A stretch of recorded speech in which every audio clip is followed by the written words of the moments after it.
put your heart and soul into what you're doing. As a coach, you know, we love what we're doing and we're working a lot of hours doing it, and you know, love our kids. So for me, it's just in that moment of feeling passionate about what's going on and feeling okay being passionate. And so when I'm talking to my team after a big win or even a disappointing loss, it's going to be heartfelt. It's going to be how I see the world in that moment, and it's fun to have those moments together as a coach and players. And so for me, I just caught up in the moment of being excited and also wanting to make sure our kids understand being in the moment, what that is all about and what just happened, and how that will impact them for the rest of their lives.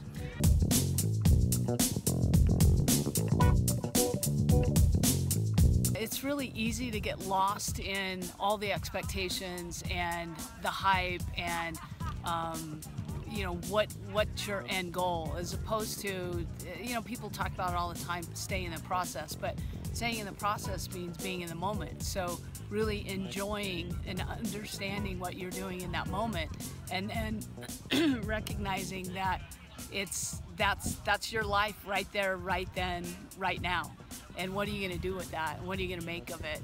And then all those moments, of course, make up your end results, the goals that you're trying to reach, whether it's the College World Series, whether it's getting a scholarship to your favorite college, whatever it may be. But I think it's just really important not to forget that those moments are important and not to miss them, because you're so far ahead of yourself and so worried about what's going to happen. You know, the word to always myself is to stop worrying about what could or could not happen and appreciate where you are in that very moment.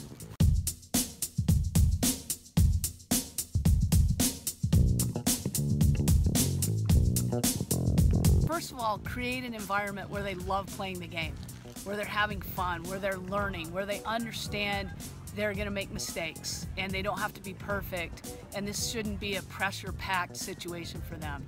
If a coach can do a good job of keeping it about the game and understanding the game and learning to play it and having fun playing the game, then all those things that they're worried about with scholarships and all the other stuff, it'll all play out the way it should and needs to play out. So I would say to coaches, just try to remember that this is supposed to be fun. It's supposed to be fun, and it's not supposed to feel like the weight of the world is on your shoulders and you're in gorgeous Colorado and with no humidity, which is a big deal to us people who live in Texas, and enjoy it. Have some fun with it. I hope the coaches will really remind their kids of that and not focus so much on a college coach is here, or you made a mistake, or we lost a game. I think it's important to not get too caught up in all of that.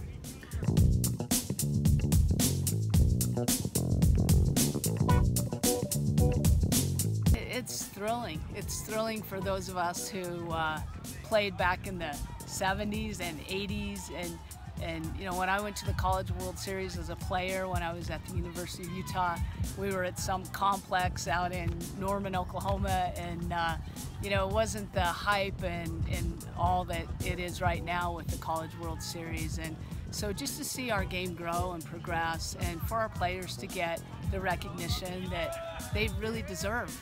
I mean, as good as they are and as much work as they put into it, but just to see the way, another thing that's really exciting to me about all the exposure is the young girls who get to watch these young women play the game and how they can model their game after these great players that they see in the College World Series. So being on television is exciting, and but it's great to grow the game, and I think we've grown our fan base and who we are as a sport because of all of the exposure and TV and recognition.